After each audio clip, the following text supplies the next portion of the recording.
So Philip? I brought up a couple of step increases. One was on Martin Miller and the other one was on Randall Tucker.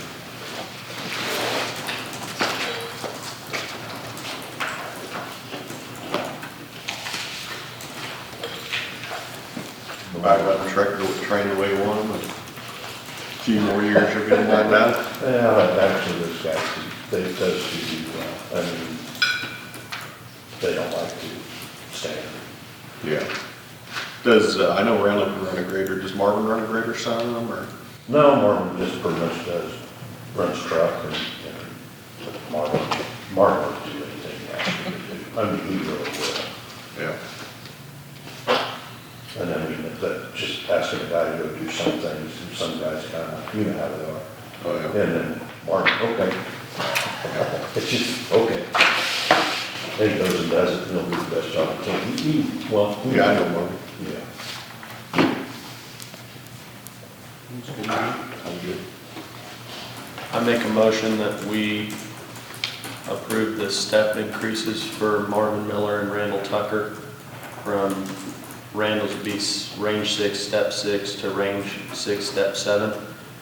And Marvin's would be from range 6, step 6 to range 6, step 7. Second. It's been moved and second, we increase pay scales of Mr. Miller and Mr. Tucker. All in favor, say aye. Aye. Motion carried.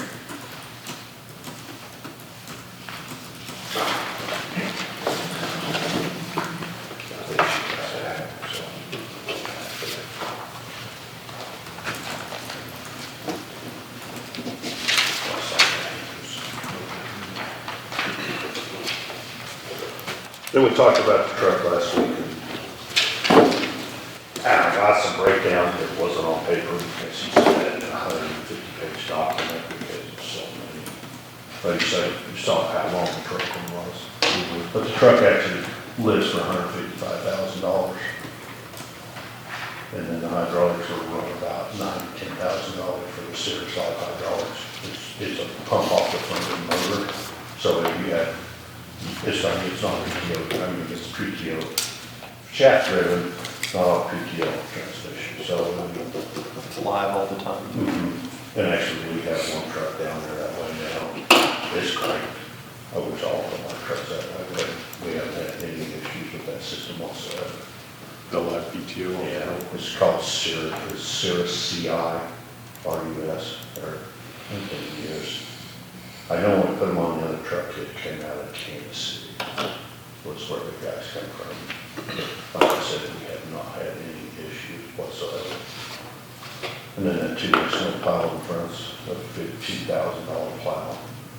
And then the spreader is a $40,000 spreader. So you can add all that up, and it runs about $221,000. But we're gonna get it for 186. So basically the spreader's gonna run, the truck's gonna run us 155 and then the spreader. Well, that's all that's what it lists at now, what they break out, you know, with the government discounts that we get and whatnot, they did give me. So, but, I mean, there's a light bar on the truck, just like the state light bar. And it's, I think it costs $5,000 as part of the package, part of that package in there, it's not seen. But I mean, I didn't know we could basically go buy that light for $5,000, put it on that truck and install it. Yeah. But I mean, it's gonna show up here with the lights and plow. and It's gonna show up for right now, we're gonna have to do $186,000. is put stickers on it and put see what our business band radio on it, and it should be ready to roll. Build a hitch to pull it forward with the spreader box for sealing. And you said 221 for just a normal entity and then 186 for us. And where in the past we've just bought the trucks with around 300,000 or. Yeah, if you could find a truck, I mean, Yeah. when, you know, when DEF came in, all the used truck market just dried up. Yeah. And so trying to find a truck now with being less than 500,000 miles on it's difficult. Yeah. I mean, But I mean, I guess what I mean, you know, I hate I don't like the optics of the county buying new equipment, but I can see where, I mean, your dump trucks put on between 29 and 32,000. So if we buy a new one, I mean, we're getting 10 years of use out of it before we get to where we were normally buying that. Yeah, So I mean, this truck's probably gonna run us 20, Cost analysis. 25 years. Cost analysis in the long run is a lot better on new than it is on used. that's what I was getting ready to ask. Say you could find one that's, let's see, a 30,000, you know, a 2010 model. What would something like that, if one were available, what do you think that would cost you? Well, trying to find something that has a double frame, and whether you have to Yeah. get a double frame and buy a box, Mhm. buy, you know. I mean, it could be 100,000 or, I think, you know, last 80,000. truck we put together, and it's been long enough we don't have it, you know, right there at fingertips. On that truck, it was, by the time we got it put together, it was about $115,000. yeah. Yeah. And at that time, one of these units was at 155,000, 158,000. So that's only about Seven. $7,000 in depreciation a year, Yeah, for new versus used. yeah. How many trucks do we have, dump trucks? We have 5 dump trucks. 5 dump trucks. So are you thinking, I mean, how often, when were you gonna come in and wanna get another one? Well, it just depends on our equipment needs. I mean, I know we can only buy so much per year. Yeah, I mean, I know this, and it usually comes down to what our biggest need is, and whether we have something starting to fail, and whether we want to, you know, put this much money in repairs in it, or it's just time to get rid of it. And we will get a little money back on this when we sell the truck that we have. So, I mean, it brings the cost down. Yeah, what truck are you looking at selling? We have 2 down there. I talked to Bill about it. We got one that we can't seem to fix an oil leak, and they're the 2 oils, and there's only a year's difference. Yeah, But one of them has a cat motor and the other has a Mercedes-Benz motor. yeah. Mercedes is, kind of like to get away from that truck. We had some issues when we first bought it. And that was kind of a bad deal because we bought the truck, built it up, and then we had issues, right? And that's another bad thing about buying used. You know, it's buyer beware. yeah. I mean, you guys have played that market before, you know that. Yeah. But we did overhaul it, so actually we have had very little, but it has a lot of rust on it. And it's and both of these things are 2003 through 2006 model Sterlings. Sterling correct dashes, or we put a new dash in one of them. Right. And we had to order from Florida. And actually, Miami-Dade County actually set up, or a business set up and to do these dashes because they had so many of these Sterling trucks. The dashes were falling apart, and that's what they sell them. Yeah, the Sterling with the Mercedes in it now, there isn't much, especially 15 or 18 years old, there isn't much residual left in it, but So will we sell that on Big Iron or Purple Wave? Either or big Trade or In? Purple Wave charges nothing, but, Yeah. and so I have no idea. And the only bad thing about Purple Wave is you cannot set a minimum. Once you put that deal on there, you get what you get. Yeah. Then on Big Iron, I don't know. I don't think you can put a minimum on the Big Iron. no. Oh, you can't? No, either one, you can't put a minimum on. It's basically kind of apples to apples, but I'm okay with Purple Wave. They're more of a, it seems like they sell a lot of industrial equipment, you know, and they do a lot of government sales too, Yeah. for the state, and, you know, like the city of Wichita, big government type stuff. So Yeah, they do a lot I'd of be okay with that. stuff and a lot of other. Yeah. I know I asked you last week, do you think, I imagine if we get the new spreader, you'll get rid of one of our old spreaders? So, yeah, the one spreader that's in this truck, we go with the truck, so we can replace that. Because it is actually one of the spreaders, it's not very good shape. Yeah. And Then you're gonna have have a good place. if the other two go back in, that are not stainless, we could actually get by with the two stainless we have, and it would be really good time for a while.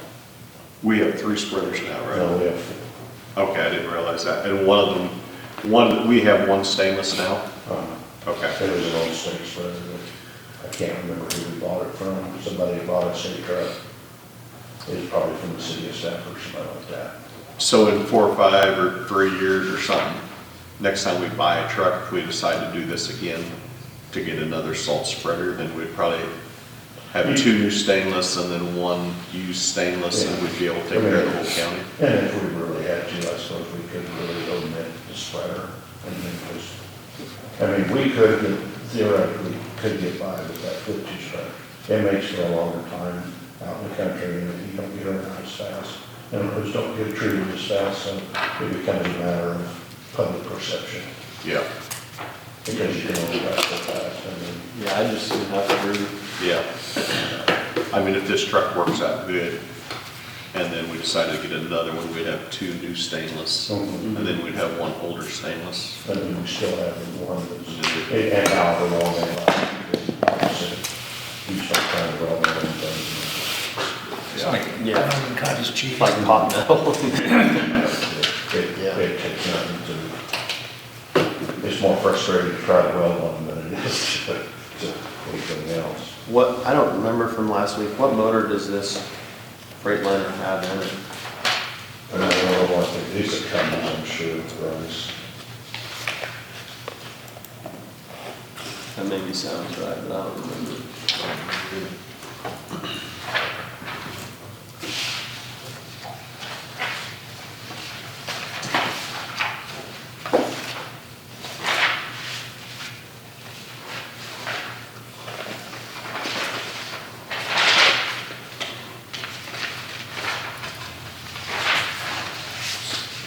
These little babies.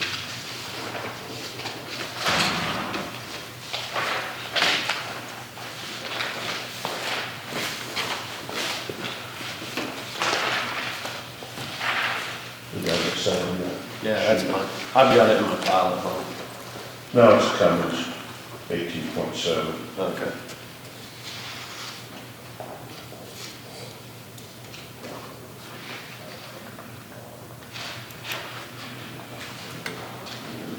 About a 16% discount from, is that for government? Governmental. Yeah, and that doesn't even really include the bed, and that's the stainless steel brick on that truck too, so it's probably a little better than that. Yeah. Actually. Because we've talked about the spreader, we've talked about the plow, and we've talked about the dump body. Okay. So who's gonna get the truck when it comes, if we get it? Gonna be a fist fight down there? Yeah, do that. Do you usually put one guy, and that's kind of his truck, and he takes care of his truck? It's a lot easier to, it's a lot better equipment. It is. Well, yeah, because then if one guy does one thing, one guy does another, and they don't, Yeah. it's not always easy to communicate back and forth on taking care and greasing it and everything. I'm good with it. I mean, I'm concerned about how would the optics look, but I think would be buddy ahead for the county to buy new. Yeah, you're looking at well over half the cost to get a used one that's 10 years old, Yeah. and for $7,100 a year extra. Yeah, and when Dave was alive, Dave did a great job building our trucks, we had no issues with them. We'd have to go farther away from home. I don't know that I would really go down south. I mean, there's the Reed Company out from over around Emporia. Yeah. But they build trucks out.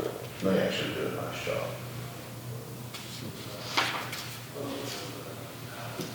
What do you think, Clint? I'd say go for it, because we need it. Yep. I think we're money ahead.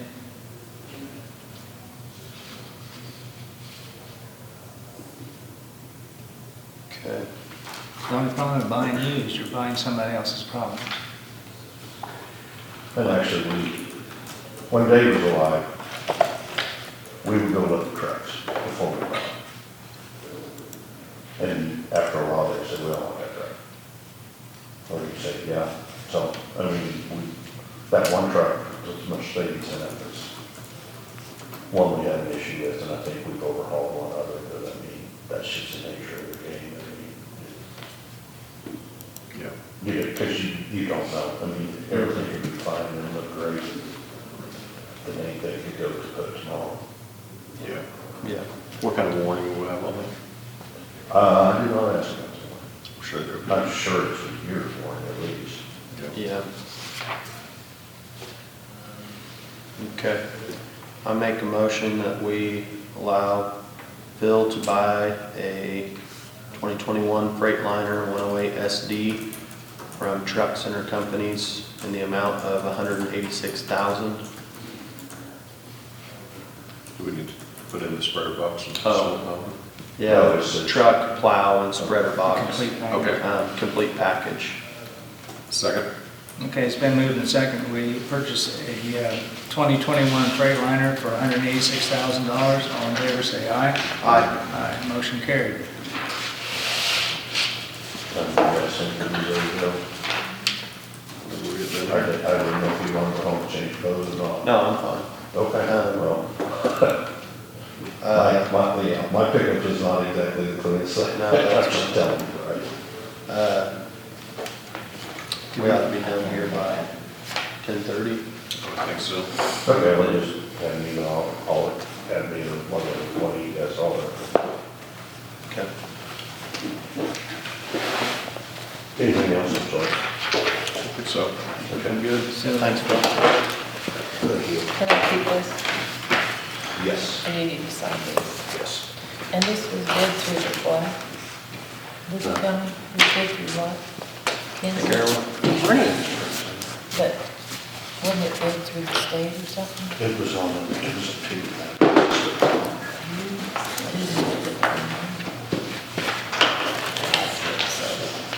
Doesn't say that on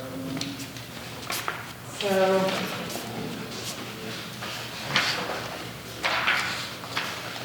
It's kind of like culture source, there. Michael's still here? No, it was. Mike's out in the hall. Mike out there? Michael has not reviewed this, by the way. This was prepared by John, so he may want to review it. Yeah, Yeah. I think it's not a complex resolution, it's appointing members, but nonetheless, I intended for this to be something to present to you for review, not necessarily to act on Yeah. right now. I guess maybe just to kind of give an update of where things landed at the end of the year with Yeah, it's one of those things. the funding from the state and just kind of our laundry list of what needs to happen next. So the 150,000 was expended. We have reported to the state and they seem satisfied with it. We paid the engineers.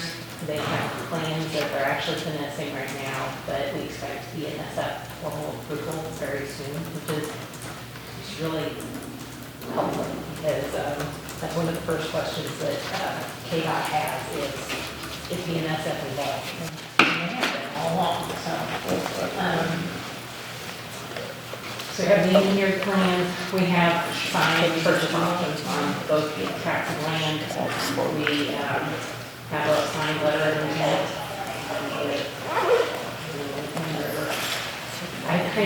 We've not been talking about that a lot in the press because I want to get them, I mean, Yeah, just probably don't know email that, to me. saying on news article they've seen and stuff, but discussed here in commission, wanted to know what was going on.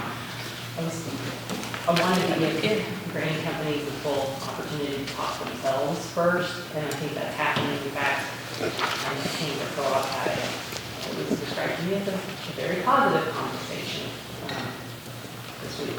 So, but we do have a signed letter of intent.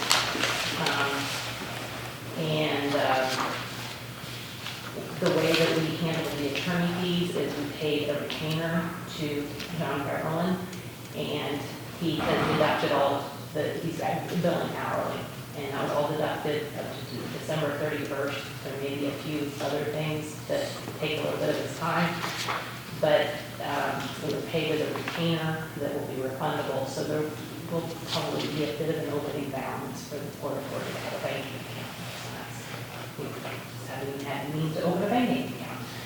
We'll have around 10,000 to open that with.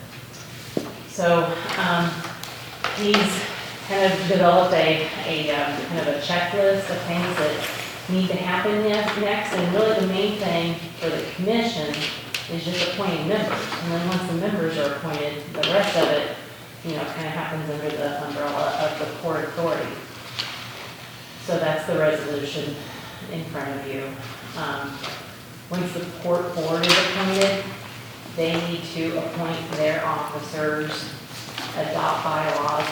Actually, looking back to the minutes in 2015, bylaws were adopted, but we may want to review them and reaffirm them or whatever. And same with, as a public entity, the port itself has to establish what it's planning to do as a public process, has to, print a plan for publication, receive public comment on it before it's adopted. We actually went through the initial steps of that the first time too, but we'll definitely want to republish that with current information and so forth. But again, that's once the new board is in place. We need to look at whether they need liability insurance. The bylaws do stipulate that liability insurance needs to be in place. That may be one of the, and now that we actually do have some operations that are, and I don't know, we'll talk about that more, but we need to get it right away or wait until there's actually some infrastructure there to that issue.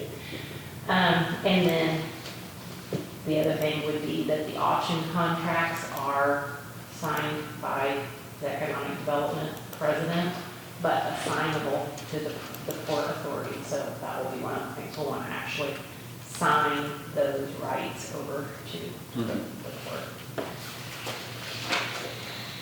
So, go ahead. Reading down through this, so it has a staggered terms, there's 7 board members. Yeah. We talked about the 3 commissioners being on there, the 3 commissioners appoint one, and then you'll be the 7th board member, is that correct? That was the method that the commissioners chose to get started with the first place. It's not prescribed in the bylaws to be done in that manner, but if that's the way that the board, if the commissioners want to do it, that's perfectly fine. Yeah. Okay. So would we do the commissioners on the deal where it's staggered? Well, the first ones will just be one. I would say you might want to do your commissioners As they're on voting. on the staggered ones, right? Well, wouldn't they all be? Well, there's 3 that's in 2022, and then there's 4 that's in Oh. 2024. So you would think, because in 2022, It'd be Yeah, nice if you absolutely. could get them on the deal, In a way, we should stagger them even more than that, right? We shouldn't have 4 that expire at one time. We should have 2 that expire at a time. how many, you have 2 more years to play, is that correct? So, it would be nice if Clay's position was 2, and then when he, whether he wants to rerun, that way the commissioner just steps in.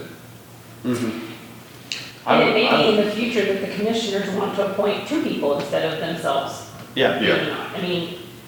But this will always be to where the commissioners will appoint the board. At the end of their term, they will either reinstate that person or reappoint them. We should look at how we want to put that in the bylaws. Yeah. yeah. I would think that it would be best to have the commissioners be the 3 that are in 2022, just because if you wanted to be on, or like in Clay's position, if he wanted to be off, he could be off or he could be on.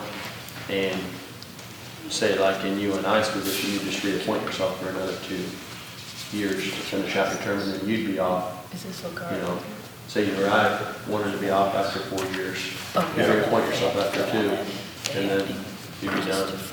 But the other 3 and Carolyn Just the would be on for 4. times.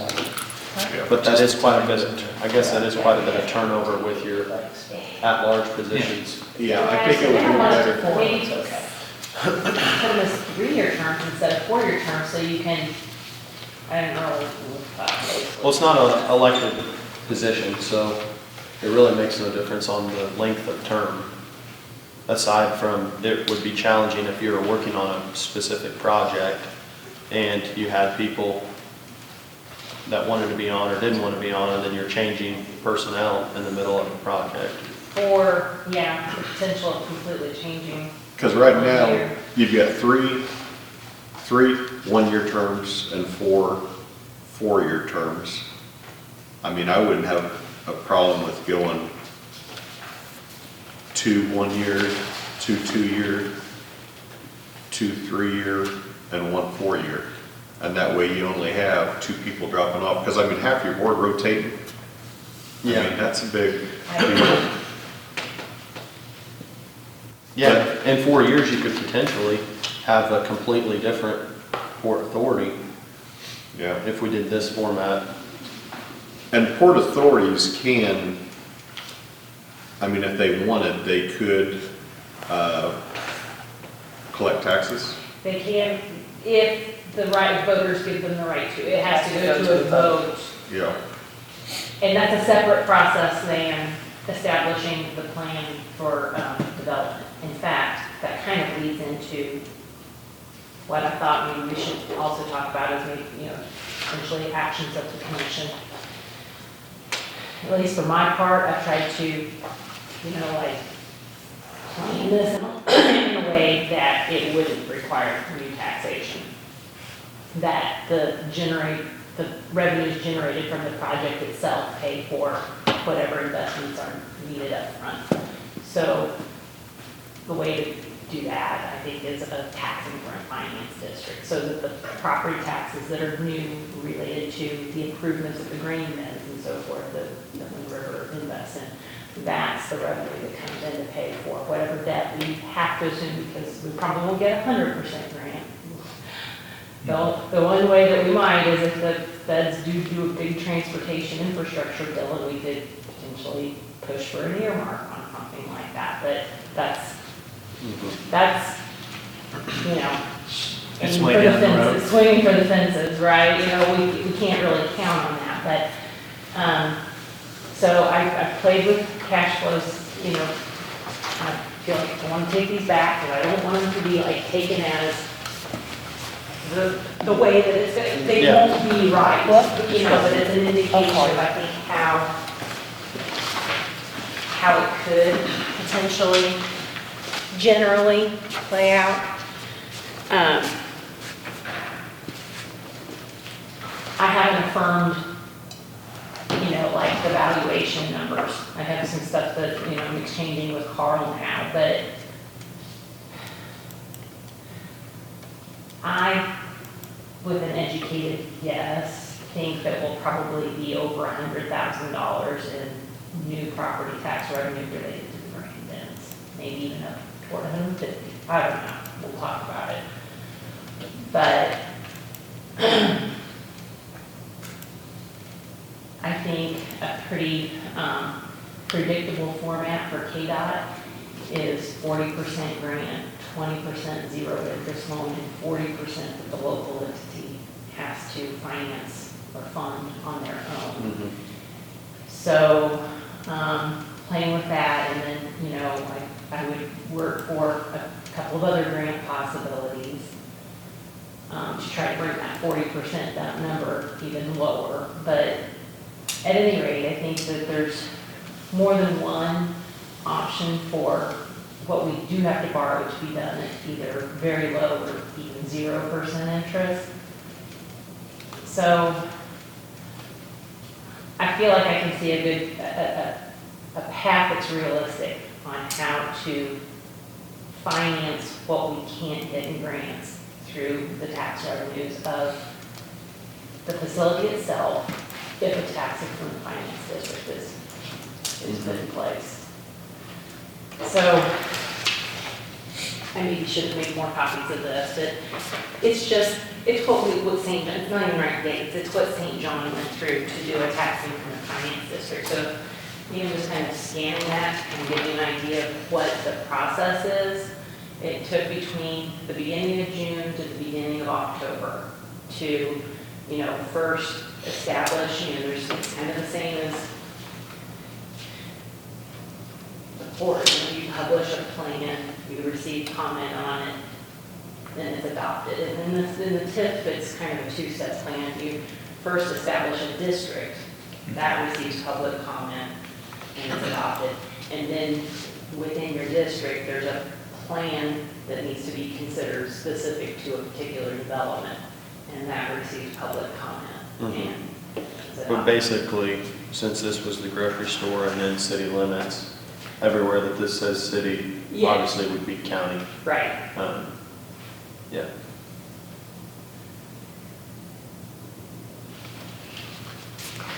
So you're thinking this is all doable? I mean, these numbers look good. It's the first, It will You know, just be, yeah. but you said, like on the KDOT, it would be 40% grant, a 20% 0% loan, yeah, and then we would have, the Port Authority would have to supply 40%. And that 40% would have to probably be borrowed money. either borrow or look for other grants. So Probably the- not gonna get ones that are as big as KDOT. Realistically, So it's probably to- gonna be private financing or, But I'm sorry if I interrupted. yeah, sorry. So the 60% that the Port Authority's gonna have to service the note will come from the rental. Whatever the grain facility or rock facility pays us, and then the property tax. Right. Okay. We haven't even sat down to talk about exactly, Bob and I have been both thinking about it, but we haven't even sat down and talked exactly about how to craft that lease. I think there probably needs to be a component of minimum, like minimum cost, but if we can structure it such that the more activity they generate, the more it's both in their advantage and our advantage.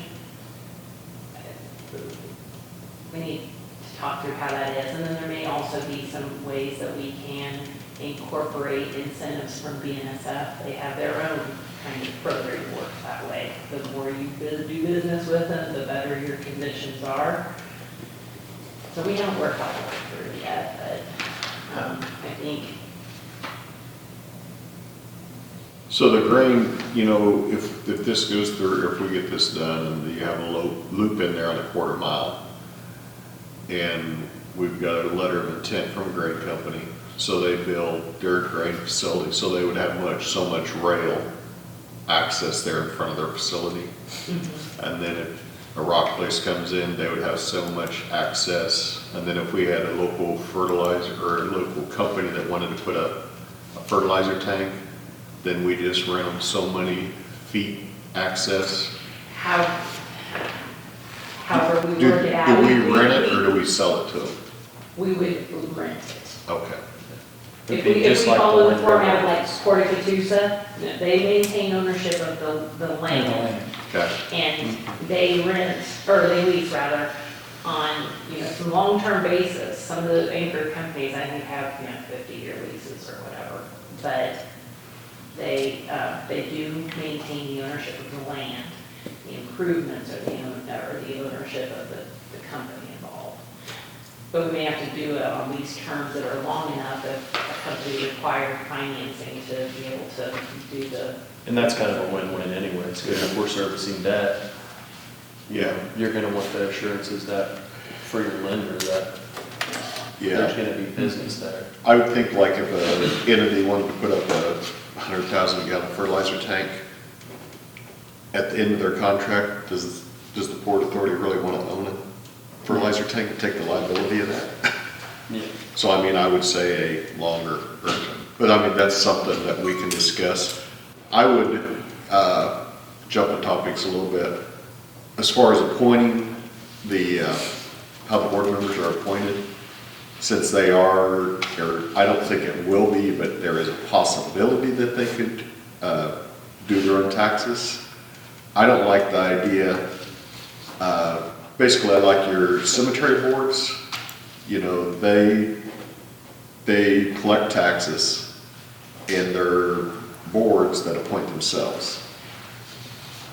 And so if you get, the board can just be an ongoing deal without any oversight of an elected official. So that's why I would like to keep it to where the 3 county commissioners make appointments. And another possibility might be that those positions themselves are elected. The court itself isn't elected. I don't know, but yeah. I know what you're saying. I'm okay with the format that was established in 15, as far as each one of us I think it's Tuesday, doesn't it? being on there, and then each one of us selecting Is that somebody. What do you think, Clay? Hold on. I think that's a good format, especially with the big project coming down the pipe. I don't know. But then after we make that first I don't- appointment, how do you think they ought to, We'd have to check. when their terms are up? Yeah, I think it's, the way this says, you know, the commissioners Or would be in charge of appointing the board, regardless of whether it's themselves or somebody else. Yeah.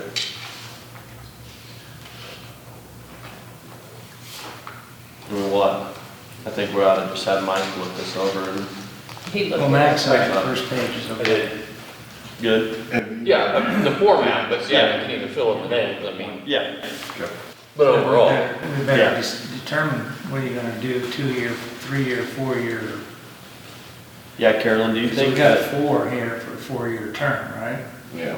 do you think 3 that you for could, 2-year. The only deal I don't like about that is, I mean, almost half, in 1 year, almost half I the board. can go agree. over. And I think, well, for District 2 and 3, should be a 4-year term. For the commissioners. Mhm. And then once, well, the rotation was, you know, I'm the oddball, so mine, so you'd be 2? I'd be 2, Yes. So District 1. 1 would be a 2-year. But then that would change District After 1 would those- need to go to a 4-year. then after After your term. After my term, then District 1 would become a Do what? 4-year term. I think after this initial deal, they all become 4-year terms, don't they? It does say followed by 4-year terms, that's the way it's drafted. Yeah. Yeah. Okay. So your first term would be 2, and then your next one would be a 4. And that would line up with us Okay. being elected. Yeah, and then if we get 4, obviously it'd be, Yeah. we'd When be our, we'd be lined up too. Do we make 2 of them, like position 4 and 5 expire in 2023 instead of 2024? yeah.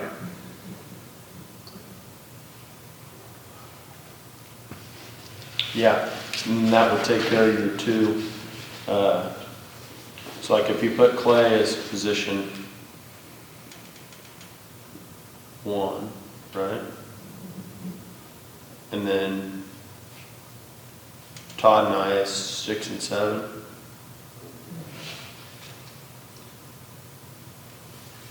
So that gets Clay back on I see. the right schedule. That gets Todd and I on the right schedule. And then if you changed position 4 and 5 to 23s,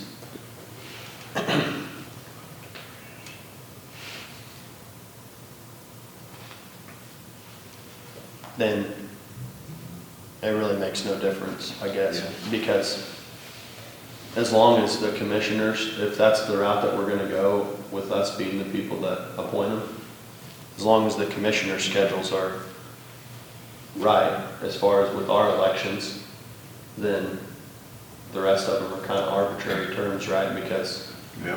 whoever wants to be on there, I mean, I don't know if there's gonna be fist fights to try to get on. I mean, really, Well, usually it's, Really? you know, from the recommendation of the board, yeah, those individuals, Yeah. so. I don't know if this matters, but like your terms run through January, January 13th, 2025. yeah. Is that better on your schedule here? I mean, That there would be, 2 weeks where, I mean, I don't know. I don't Or think it's you can fine. get it any closer than, I mean, Okay, I just didn't know if So down the when road, our- it might, Down the road, you would get to a situation where, just like this year. yeah, that's what I'm getting ready to say. I mean, we don't run January to December. yeah. So I didn't know if your commission terms, there would be a 2-week lapse in there. Where you would be an expired Port Authority member, but you would still be a commissioner. Right. So you could technically appoint, Your you return. could or- appoint your Replacement predecessor before and your it not predecessor. be Mhm. your commissioner that was elected. Yeah, Yeah. yeah. So it should probably run term to term, correct? Is there a certain date that the commissioner, Second Monday in January. Well, and the other thing is, I think it actually, one of the things on the checklist is a resolution setting the fiscal year.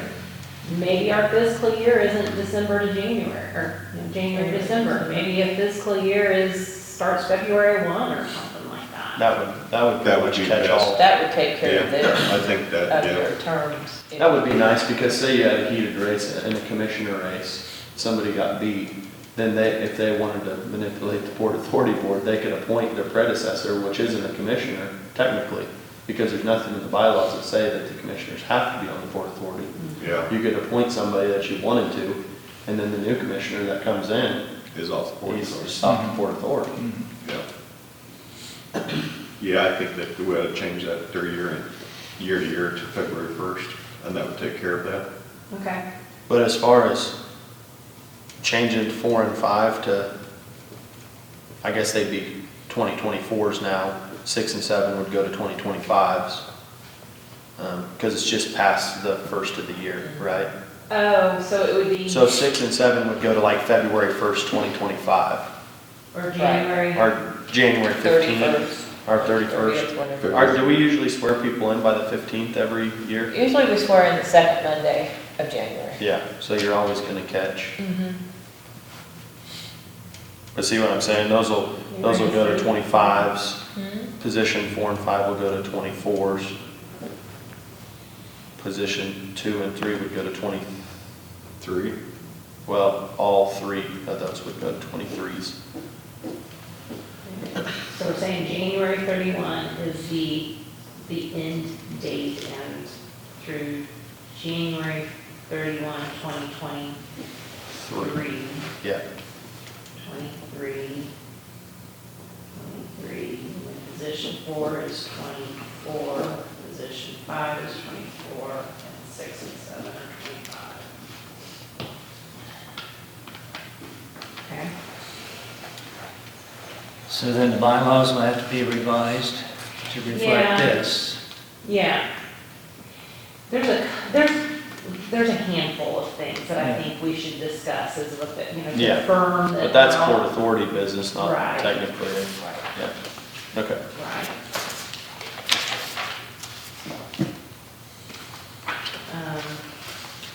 Well, it looks like, I mean, we'd obviously have to look at all the stuff of a TIF in the future, but you can service. I mean, if you're only having to borrow 40%, 136,000 a year will service quite a bit of debt. Yeah. And then if one of these other entities come in, it's really not gonna be any more expenses to us. Well, yeah. It would just increase our Depending, income. but yes, hopefully, or at least minimal. Because this is all on a grain Yeah. deal, so if a rock company or a fertilizer company, Yeah, this TIF is just based off of an estimation of the property tax TIF revenue, just off of the grain. Right. So anything else is Right. just gravy, I guess. And we said that in the letter of intent that with Wind River, there'd be both a lease agreement and an operation agreement. So essentially, at least for the time being, they're the only tenant, it wouldn't, How, but and if things grow, we may revisit things like Yeah. that. But at this point, they would be the ones that are kind of managing the traffic in and out. How does it work with,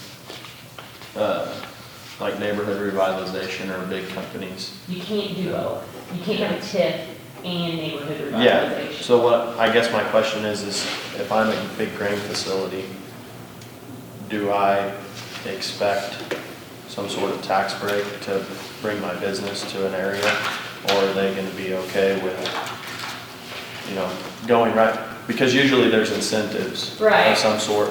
I would maintain though that the incentive is that we just pulled a big part Yeah. of the investment required to establish this business off their side of the ledger. Yeah. So, And then obviously neighborhood revitalization wouldn't apply to them, otherwise the first 5 years would be essentially, yeah, they won't have neighborhood revitalization Yeah. at all in this. They'll have to pay property taxes from day one. yeah. Yeah. And I do agree with you that, if somebody else is footing the bill for a lot of the infrastructure, that's your incentive. Okay.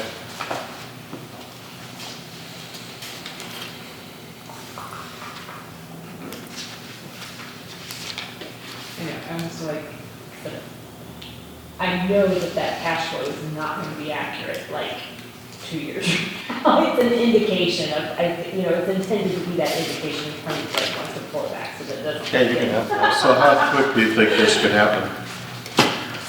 Well, I'm having a conversation with KDOT's leadership team next Wednesday. They, have the initial plan, like the plans that,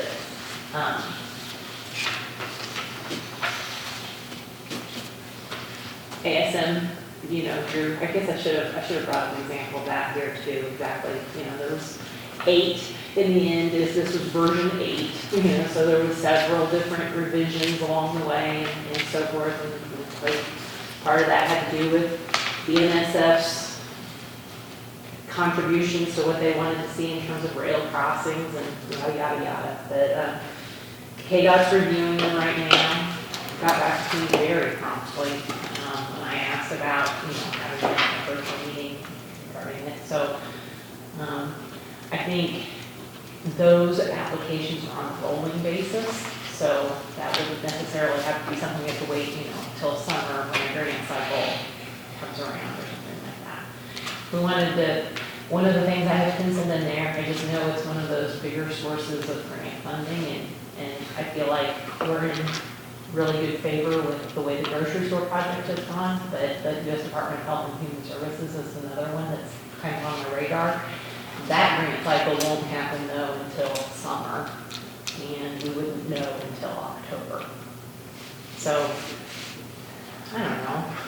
I mean, I think it'll take a lot of 2021 to get things lined up, but I think there's things we can start on here in the immediate term. But we're not talking 5, 6 years down the line before anything I happens. hope not. No, I mean, 2 really important parts are in place right now. The most important part is, Yeah. I mean, I'd as like far to get as, that. as far as funding, being able to actually have the land access and somebody that wants to come and do it. And I would like to plans that see are, us- we've got something with some fairly, they're gonna go out and validate the numbers that they've given me. Oh, that's one of the things you probably are interested in is like where things landed with the estimated costs. So including land, which now is a validated cost, the whole cost of the land is $905,000. Both parcels. That's both parcels, okay. So putting that price in there that is now a known quantity, the full cost of the facility is 6.75 and change. We'll just say 6.75 million. And that's all the rail loop, everything. Will that include access roads to grain facility, or will that be something they will do, or? That would be a bridge we'd cross there. We don't remember for sure. Okay. So you're saying the 6.5 plus the 900 or No, it's that's- 6.5 total? So it's like So- 6.75. And there's part of me that's, you know, Yeah, when I communicated with KDOT, and I said just under 7, you know, I kind of rounded it a little bit for a little bit of cushion. if those TIF numbers are anywhere close, you're gonna be able to cash flow with the grain facility TIF numbers. Like 135,000 will service between 2 and 2.5 million, depending on your interest rate. So, I mean, 2.7 million is 40%, 6.75, so you're gonna be, And then if we could get another entity to come in, that's, I mean, that's huge. I mean, Yeah. they'd get paid off. Right. that would give you a Or little structure the breathing room. lease even such that, you know, Wind River has an incentive to get involved in bringing traffic in and stuff, even without somebody necessarily investing in new infrastructure. If we Yeah. have, you know, rock if it comes in, it doesn't require, you know, necessarily this more traffic, that would help too, I think. They have several entities though that require rail access, right? Or is Wind River just grain? Wind Or do they River, just have those? They operate in Garden City, it's just green. Yeah, but they have relationships with those other entities that they're not necessarily a part of, but, yeah, okay. All right, I think one of the reasons that BNSF is interested in this honestly is that they could essentially, potentially, I mean, I don't know if TPNL isn't on this, but at this point, but potentially almost operate the two Garden City and St. John as, in a way, like a single facility with with two offloading, like, you know, options. Mhm. So if they've got a train that's available to bring in, but the other facility is occupied with a, you know, with a train, they could offload here instead. And I think that's part of the reason that the NSF is being as cooperative as they are, is that it may help their logistics too.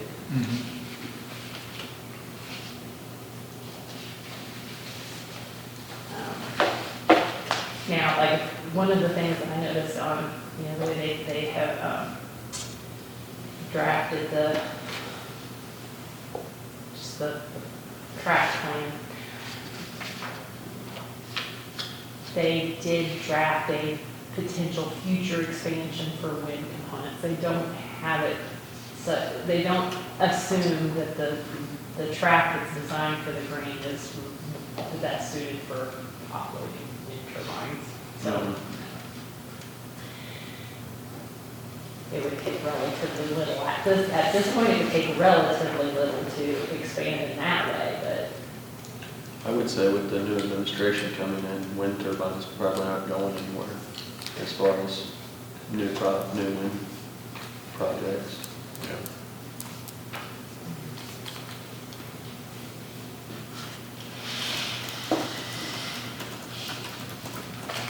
I don't know. I mean, we're also talking about an infrastructure bill 4 years ago that didn't happen. Yeah.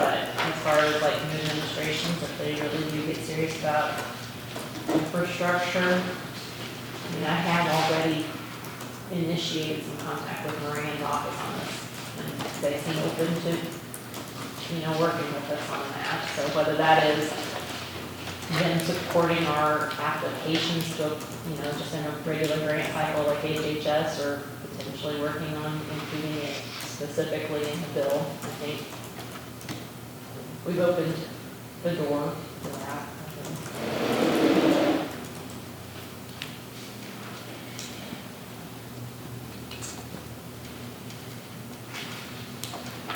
So should I come back next week, or how do you want to proceed, like the resolution? I would say if you get these, The date. I'm the okay with dates, everything time, I mean, else. I've Yeah, got but- my appointment, it sounds like everybody's got their appointee they want to do, we just do it all next week, if you want to Yeah. get done by then. Yep. Okay, Okay. thank you. All right, All right. thank you.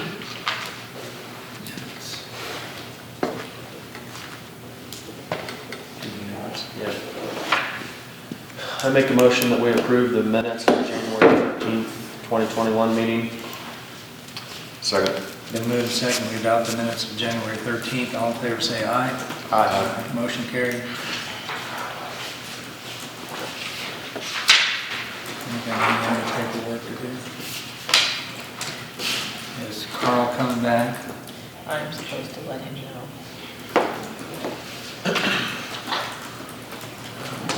So you can recess there. We'll recess, Carol. Okay, in your folders, I have a few things. Southwest Kansas Area Agency on Aging is requesting $800. We give them money every year. I just want to make sure you want me to do it again. What is that, what services do they provide? I don't know, my mom's on the board. And your mom says good thing? Yeah, she does. Okay. Well, it's, They have some information behind that. Okay. Okay. You want to make motions, you want us to make motions? No, since it's under 1,000, I can just do it. I just want to make sure you Yeah. guys are okay with me still doing I'm it. okay with that. I'm fine with that. Okay. We're getting ready to do tax distributions. Hospital, yes or no? No? Have you heard anything from Dr. Hurt? Well, they're coming, They're the 3rd. So I went and toured the facility last Thursday, and there are 3 agreements that they signed effective October 1st. A professional services agreement, a management services agreement, and a debt repayment agreement. And to my knowledge, our non-recourse is in the management services agreement. I don't know that it is in the professional services agreement.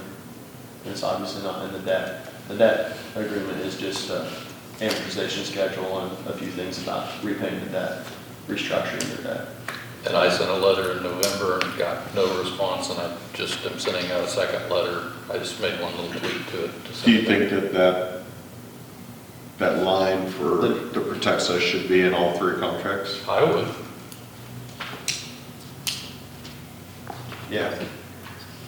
I would for sure like some explanation of why it isn't, I guess. Yeah. Because if I remember right, they made all the changes in all 3 last time when this issue came up. And now that they did new agreements, they reverted back to the old language. Now, you said in one of them, they kept it. Yes, I have a copy of it, of the management services agreement, signed effective October 1st, and the non-recourse is in that agreement. However, it is not in the professional services agreement or the debt repayment. So I don't know if that's something. I just they're- need to they're- know what to do. I would say that I would be in favor of us going ahead and holding this money until they put it in all 3 agreements and Mike's happy. Well, we have asked for some explanation since November. Middle of November, We've yeah. got no official word from them. I've got so much as a boot. Yeah. No phone call, no correspondence. I don't, at one point he had counsel, I said, if you have an attorney, please have him contact me. Nothing. And I forwarded also copies of the letters to Dick Hay, who was involved the last go around, so at least he's in the loop. He's not responded to me either, but I didn't really expect him to, So if we withhold this first one, and we get everything done the way we want it, then when we do the May 1st one, then can we increase that to 200? Yeah, or I can cut theirs anytime. Okay. Yeah, so on February 3rd, if they. I'm just if Dr. trying to Carter get, comes here, everybody else is out February 1. Yeah. I just need to know what you want me to do with the hospitals. Do you want this as a motion or just what we think? just a consensus, isn't it? Huh? Consensus? Okay, yeah. Yeah. I'm in favor of holding until we get the wording that we want. Yeah, they're coming in 2 weeks. It's the first meeting in February. Yeah, February 3rd. and as long as, if we can get it straightened out then, I'm okay. Yep.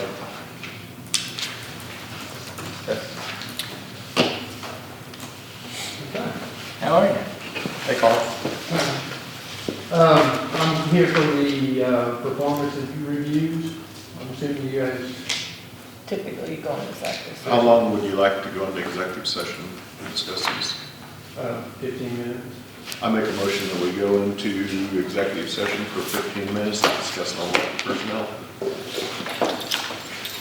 Second. It's been moved and second, we'll go into executive session for 15 minutes for non-elected personnel. All in favor, say aye. Aye. Motion carried.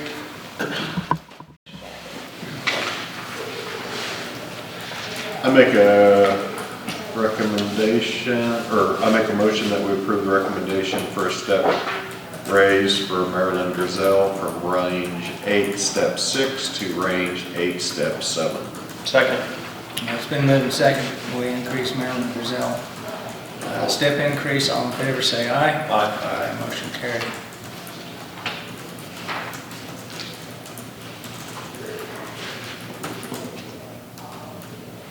So at what point on the, you said the price of oil, the state will set that in February, then when will we know Continue with these. Hmm? I'll continue with this from Carl. if they're going to give down the lowered Yeah, we'll go production, through the rest of it here. lowered production, and Well- then if any of them protested? Well, the state doesn't do the declines. We do the declines. Okay, So it's a one-on-one basis with them and discussion with them. So we won't know really until we certify, to be honest with you. okay, Now, we will know by May 1st when we're out the evaluations, because we don't want to change anything, but that's when they're going to start their informal appeal process.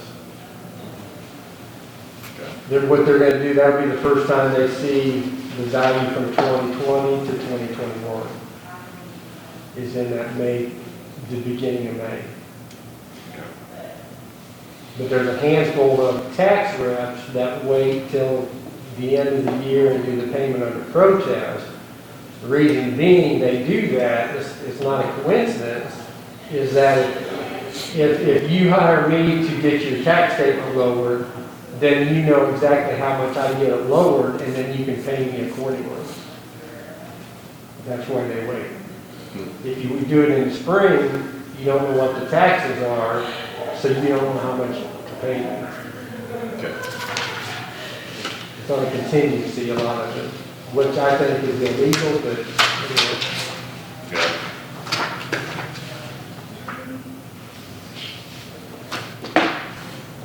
I should say not ethical. Yeah, Actually, it's not ethical. I go and ask the company that I can get your value lowered because I see an error in the central heating air system. I'm not gonna put you through the appeal process on your building until you get a tax bill, then we're talking about the fee. Yeah. And I already know that, and the tax rep already knows there's a problem, yeah. Yeah. but that's how it's done.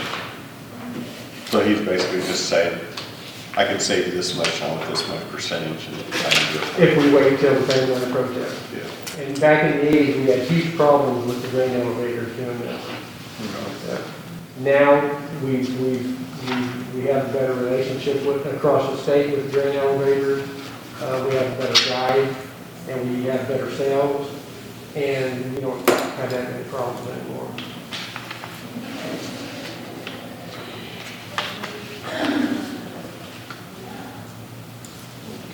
That's all I have. All right, thank you. Thank you. Okay, the next thing in your folder, the first guy from First Responders was here and looking at the AEDs. The one in the courthouse, he said needs to be replaced. It's 10 years old. He submitted a quote for $1,345.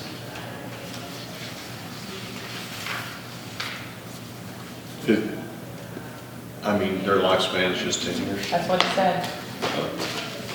Lost in shock. I don't know. I guess. You can't go without it. Clay, you're a medical professional. Well, no doubt, things have been improved, but it's just like everything else in the medical field. It has a use date, and And that's it. And Yep. it's like the carts. And we only have one in the courthouse, Mhm. and that's this one. Second floor. So I imagine all of them in the county were probably We're not purchased. gonna- I mean- No, I'm just Yeah, each saying, entity- I'm we just pay saying that, for him to go look at it. Yes. But each specific Mhm. entity. If he tells, that it looks like all of them are probably in their 10-year lifespan. so is it okay if I go ahead and replace it? Do we need a motion to that or not? I think we might as well keep it Okay. until we get a conveyor, escalator. Okay, Kim Wolf has put in an application, for the Center for Counseling Board. You have a copy of it in front of you. You need to appoint her if you so choose. Our other person on there from Stafford County is Gracie McNichol. She's the board secretary. So is this somebody that gave up their position and she would like it? Evidently, I think Jamie Getty was on it, and she, got off of it, so I'm assuming that's why Kim wants to be on it. This is the first time we've ever gotten an application, so, It's amazing to someone who was volunteer. I know, that's what I I thought, mean, Carol McNichol was on this board ever. and finally he got off, and then Gracie took his spot. Yes. So I would strongly recommend we I mean, accept I the don't know what it application. is, I mean, if you guys are fine with Yeah. that. Yep. Yeah, I'm fine with it. Just have a motion. I'm making, I'll oh, go ahead. I'll make the motion, we accept Kimberly Lee Wolf as a board appointment for the Center of Counseling and Consultation Governing Board. I'll second that. It's been moved and second. All in favor, say aye. Aye. Aye, motion carried. There's no signature required. I don't think so, I'll just email it back that she was approved. And this Okay. one needs to be signed. Why don't we get a motion to replace that AED, since it's, I make a motion that we accept the quote to replace the AED in the courthouse for $1,345. Second. Then moved and second. All in favor, say aye. Aye, motion carried. Do we need to make a motion to accept this application, or will we just appoint it? We just did. yeah, I did, Okay. Clayton made that. Oh, that's right. Yep.